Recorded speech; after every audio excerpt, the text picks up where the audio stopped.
പഠനയാത്രയ്ക്കായി ദില്ലിയിൽ പോയ തൃശൂർ കേരളവർമ്മ കോളേജിലെ വിദ്യാർത്ഥികൾ ട്രാവൽ ഏജൻസിയുടെ നിരുത്തരവാദപരമായ നടപടി മൂലം ദുരിതത്തിലായെന്ന് പരാതി.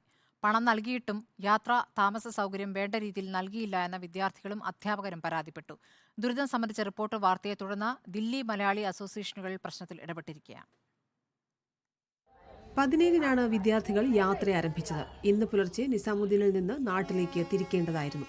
യാത്രാ സൗകര്യങ്ങൾ ഒരുക്കിയിരുന്ന ട്രാവൽ ഏജൻസിയുടെ തെറ്റായ നടപടികൾ മൂലം ഡൽഹിയിൽ കുടുങ്ങിക്കിടക്കുകയാണ് വിദ്യാർത്ഥികളും അധ്യാപകരും. പാക്കേജ് ഞങ്ങൾ ഹയാൽ ട്രാവൽ എന്ന് പറഞ്ഞിട്ടൊരു ഏജൻസി ചാലപ്പുറത്തുള്ള കോഴിക്കോട് ചാലപ്പുറത്തുള്ള അവിടെയാണ് ഏൽപ്പിച്ചിട്ടുണ്ടായിരുന്നത്. ഇന്നലെ രാത്രി ഞങ്ങൾ വിളിച്ചിട്ടുണ്ടായിരുന്നു എൻ്റെ മാനേജർക്ക്, ഞങ്ങൾക്ക് ഇത്ര ലോസ് വന്നിട്ടുണ്ട്, അപ്പോൾ ഞങ്ങൾക്ക് ഇത്രേ പേ ചെയ്യാൻ പറ്റുള്ളൂ എന്ന് ഞങ്ങൾ വിളിച്ചപ്പോൾ ഭയങ്കര ഹാർഷായിട്ടാണ് നല്ല പെരുമാറിയത്. നിങ്ങൾക്ക് അങ്ങനെ ചെയ്യാൻ പറ്റുമെങ്കിൽ ചെയ്യും, എങ്ങനെ പോകണമെന്നൊന്ന് കാണണമല്ലോ എന്നൊക്കെ ഇന്നലെ ഭയങ്കര വെല്ലുവിളിയൊക്കെ ആയിരുന്നു ഇന്നലെ രാത്രി. എനിക്ക് പാക്കേജ് ഞങ്ങൾ പൈസ കൊടുത്തിട്ടുണ്ടായിരുന്നു.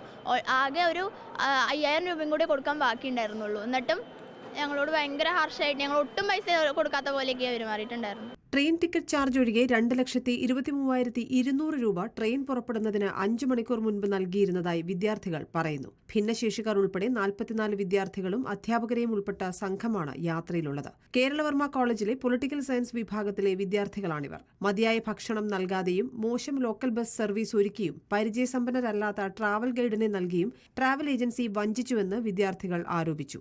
റിപ്പോർട്ടർ വാർത്ത പുറത്തുവിട്ടതിനെ തുടർന്ന് ഡൽഹി മലയാളി അസോസിയേഷൻ വിദ്യാർത്ഥികൾക്ക് സഹായവുമായി എത്തി.